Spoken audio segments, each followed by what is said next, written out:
Hello friends, ધોરણ 10 English unit 5th playing with fire યાની કે અગ્નિ અથવા આગ સાથે રમત.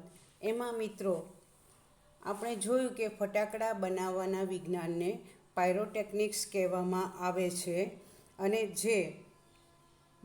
એમાં જે પાવડર વપરાય છે તે બ્લેક પાવડર અથવા ગન પાવડર તરીકે ઓળખવામાં આવે છે. સદીઓ સુધી એમાં કોઈ પરિવર્તન ન આવ્યું. એમાં બહુ પહેલાં જે 12મી અને 13મી સદીમાં ફટાકડા બનતા હતા એમાં પ્રકાશ અને રંગોનું પ્રમાણ એટલું બધું જોઈએ એટલું નહોતું, પરંતુ આધુનિક રસાયણશાસ્ત્રના વિકાસથી એમાં ફટાકડામાં પ્રકાશ અને રંગો ખૂબ ખીલ્યા. તો એના માટે છેલ્લી સદીમાં એલ્યુમિનિયમ, મેગ્નેશિયમ અને ટાઇટેનિયમ જેવા રસાયણ પદાર્થોની શોધ થઈ કે જે ખૂબ ઊંચા તાપમાન પર યાની કે એમને ગરમ કરીએ તો બળીને તે જ પ્રકાશ ફેલાવે છે. આમ રંગો અને પ્રકાશ જે વધુ પ્રમાણમાં ફટાકડામાં વિકાસ પામ્યા એ હાલમાં જ વિકસ્યા છે અને ઘણા દસકાઓના સંશોધન પછી એમાં ફટાકડામાં રંગો ફેલાવનાર મુખ્ય બે ઘટકો લ્યુમિનેસન્સ અને ઇન્કેન્ડેસન્સ નામના બે પદાર્થો છે, રસાયણો છે જેનાથી રંગો બને છે અને એ પદાર્થને ગરમ કરવાથી શું થાય છે કે પ્રકાશ ફેલાય છે, જલ્દી અચાનક ફૂટે છે અને બળવાની પ્રક્રિયા શરૂ થાય એટલે ખૂબ મોટો અવાજ આવે છે અને એમાંથી ખૂબ જ પ્રકાશ અને રંગો જે ફેલાય છે આકાશમાં. આપણે દિવાળીના તહેવારમાં અથવા લગ્ન પ્રસંગે કે ઉત્તરાયણમાં જે ફટાકડા સાંજના સમયે ફૂટે છે અને આતશબાજીથી જે આકાશ છવાઈ જાય છે એ આતશબાજી આ બંને પદાર્થો, રાસાયણિક પદાર્થો લ્યુમિનેસન્સ અને ઇન્કેન્ડેસન્સ દ્વારા આ પ્રકાશ અને રંગો ફેલાય છે. હવે આપણે જોયું કે ફટાકડા બનાવવાની પ્રક્રિયા ખૂબ સરળ છે. એમાં બળતણ, પછી બાંધવા માટે એને બાઇન્ડિંગ કરવા માટેની સામગ્રી, ઓક્સિડાઇઝર્સ જે બળવા માટે ખૂબ જરૂરી છે તે, અને બીજા કાચા માલની જરૂર પડે છે અને એ બધી સામગ્રીને વાટી એનું મિશ્રણ તૈયાર કરી અને એને યંત્રમાં નાખવામાં આવે છે. તો એ યંત્રમાં નાખ્યા પછી એના લાંબા વીંટા રૂપે એને અને પટ્ટી રૂપે એને શું કરવામાં આવે છે, પૂંઠામાં અને જૂના છાપામાં દિવેટ સાથે વીંટાળવામાં આવે છે. મિત્રો, ત્યાં સુધી આપણે જોયું હતું આગળના બંને વિડીયોમાં. હવે આપણે ત્રીજા વિડીયોમાં આ પેરેગ્રાફથી આગળ જઈએ. The greatest danger of pyrotechnics is that it deals with fire. To deal with ની સાથે કાર્ય કરવું. તો પાયરોટેકનિક્સનું સૌથી મોટામાં મોટું ગ્રેટેસ્ટ એટલે કે મોટું અને ડેન્જર એટલે કે જોખમ અથવા ખતરો. તો પાયરોટેકનિક્સનું સૌથી મોટું જોખમ શું છે? તો એને અગ્નિ સાથે જ કામ કરવાનું હોય છે. The industry is notorious for its accidents.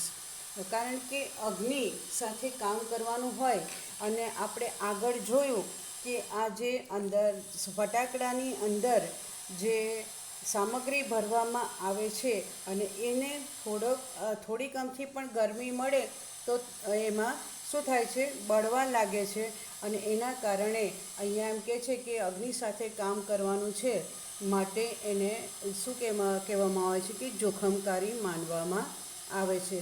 અને industry is notorious for accidents whether in the USA, Japan or in India. હવે ચાહે ભારતમાં બનતા હોય, ચાહે યુએસએ યાની અમેરિકામાં બનતા હોય કે જાપાનમાં બનતા હોય, જ્યાં પણ બનતા હોય, પણ આ ફટાકડા બનાવવા માટેના જે ઉદ્યોગો અથવા એકમો છે એ એકમો આમાં શું હોય છે, વધુ પડતું બળતણ જ ત્યાં ઠલવાયેલું હોય છે, એટલે અકસ્માતો થવાની ખૂબ જ શક્યતા રહેલી છે. માટે એવું કહેવામાં આવે છે કે યુએસએ હોય, જાપાન હોય કે ભારત હોય, આ ઉદ્યોગ એટલે કે ફટાકડા બનાવવાનો જે ઉદ્યોગ છે એના અકસ્માતો માટે નોટોરિયસ યાની કે કુખ્યાત છે. કે બહુ કુખ્યાત એટલે વગોવાયેલું આપણે જો કહીએ ને તેવું. તો આ ઉદ્યોગ અકસ્માત, કારણ કે ત્યાં ખૂબ અકસ્માતો બનતા હોય છે. અને અકસ્માતો કેમ બને છે? કારણ કે એમાં જે મિશ્રણ ભરવામાં આવે છે એ નાના મોટા ઘર્ષણથી હોય કે તણખો બી પડે કે કોઈ ફ્રિક્શનના કારણે, એટલે કે ઘર્ષણના કારણે નાનકડી ચિનગારી બી જો એમાં પડે તો ખૂબ મોટા ધડાકા સાથે અકસ્માત રૂપે અગ્નિ અથવા આગ ફાટી નીકળે છે. માટે એને નોટોરિયસ યાની કે એને કુખ્યાત કહેવામાં આવે છે. ધો the mixer is stable if kept cool and dry. ધો એટલે કે જોકે આ મિશ્રણને ઠંડુ અને સૂકું રાખવામાં આવે તો એ સ્ટેબલ એટલે કે સુરક્ષિત છે.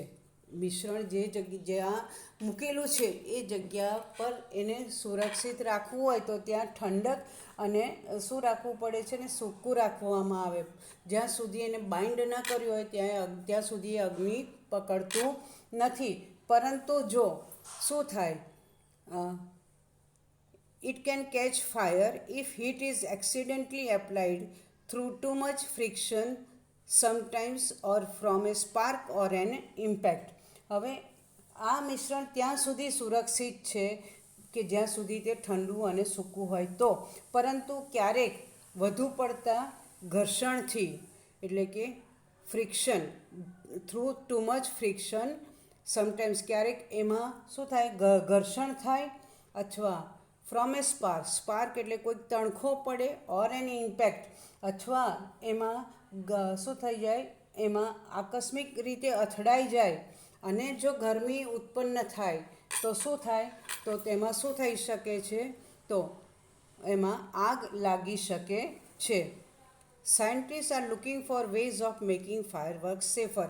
હવે આટલી બધી અકસ્માત થવાની શક્યતાઓ જ્યારે રહેલી છે તો એને સુરક્ષિત રાખવા માટેના પણ વૈજ્ઞાનિકો પ્રયત્નો કરી રહ્યા છે. તો એ કહે છે કે scientist are looking for ways of making fireworks safer. એમ કહે છે કે વૈજ્ઞાનિકો પણ આ ફટાકડાને સુરક્ષિત રીતે બનાવવા માટેના એમના પ્રયત્નો ખૂબ જ ચાલુ છે. હવે પહેલાંના જમાનામાં જ્યારે ભારતમાં નહોતા બનતા ત્યારે, ફટાકડા નહોતા બનતા ત્યારે, in India fireworks use to be imported from China. Imported એટલે કે આયાત કરવી, એ તો તમને ખબર છે. આયાત કરવી એટલે બીજા દેશમાંથી માલ મંગાવો અને નિકાસ કરવી, ઇમ્પોર્ટ કરવું, એક્સપોર્ટ કરવું, યાની કે બહાર આપણા દેશમાં જે બધા માલનો ભરાવો હોય એને બીજા દેશમાં મોકલવો, એ એક્સપોર્ટ ઇમ્પોર્ટ. એટલે કે પહેલાંના જમાનામાં ભારત શું કરતું હતું, ફટાકડાની આયાત ચીનથી કરતું હતું. પરંતુ during the second world war, બીજા વિશ્વયુદ્ધ દરમિયાન ધીસ ઇમ્પોર્ટ્સ વેર સ્ટોપ, એટલે આયાત બંધ થઈ ગઈ. વિશ્વયુદ્ધ ફાટી નીકળ્યું એટલે આયાત નિકાસની પ્રક્રિયા બિલકુલ બંધ થઈ ગઈ. એટલે હવે ફટાકડા તો ફોડવા જ જોઈએ બાળકોની ખુશી માટે, આનંદ માટે, મનોરંજન માટે. તો હવે ભારતમાં બનાવવાની શરૂઆત થઈ. તો ક્યાં આગળ, તો and the safety match producers of Sivakasi in Tamil Nadu began manufacturing fireworks for Deepavali. તો હવે બીજા વિશ્વયુદ્ધ દરમિયાન ચીનથી ફટાકડાની આયાત બંધ થઈ ગઈ એટલે તમિલનાડુના શિવાકાશીમાં દિવાસળી મેચબોક્સ જે કંપની બનાવતી હતી, જે ઉત્પાદકો હતા, એ ઉત્પાદકોએ શું કર્યું, ફટાકડા બનાવવાનું ઉત્પાદન શરૂ કર્યું. In 1992, the country used about 60 crores worth of fireworks and 60 to 70% of these came from Sivakasi. 1992માં આપણા ભારત દેશમાં લગભગ 60 કરોડના ફટાકડા દારૂખાનું વેચાયું. અને એ 60 કરોડનું વેચાયું, એમાંનું લગભગ 60થી 70% દારૂખાનું અથવા ફટાકડા ક્યાં બનાવવામાં આવ્યા હતા? તો શિવાકાશીમાં બનાવેલા હતા. In Sivakasi, fireworks are manufactured in a number of small units. Small units એટલે કે નાના નાના એકમો. In a number of ઘણા બધા. તો શિવાકાશીમાં ફટાકડા બનાવવા માટેના ઘણા નાના નાના એકમો છે જ્યાં આ દારૂખાનું બનાવવામાં આવે છે. 3 months before the festival is the busiest time for these units. હવે આ ફેસ્ટિવલ એટલે કે દીપાવલીનો અથવા દિવાળીનો તહેવાર આવે એની પહેલાં 3 મહિના પહેલાં આ એકમોમાં ફટાકડા વધુ પ્રમાણમાં બનાવવામાં આવે છે અને એના કારણે તહેવાર આવતા પહેલાંના 3 મહિના આ એકમો ખૂબ જ બિઝી યાની કે વ્યસ્ત હોય છે. સોરી મિત્રો. Fireworks are transported to every nook and corner of the country.